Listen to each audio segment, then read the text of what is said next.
சக்தி மாலை அணிந்து கொண்டே சக்தி உனை வேண்டி வந்தால் சங்கடங்கள் ஓடிவிடுமே. சக்தி மாலை அணிந்து கொண்டே சக்தி உனை வேண்டி வந்தால் சங்கடங்கள் ஓடிவிடுமே. பராசக்தி சங்கடங்கள் ஓடிவிடுமே.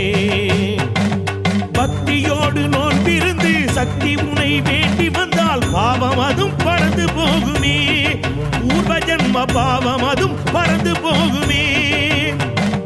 5 நாள் நோன்பிருந்து வஞ்சி உனை வேண்டி வந்தால் 5 நாள் நோன்பிருந்து வஞ்சி உனை வேண்டி வந்தால் நெஞ்சமதும் நிறைந்து வழியுமே. உன் நினைவு நெஞ்சமதும் நிறைந்து வழியுமே. சக்தி மாலை அணிந்து கொண்டு சக்தி உனை வேண்டி வந்தால் சங்கடங்கள் ஓடிவிடுமே. பராசக்தி சங்கடங்கள் ஓடிவிடுமே.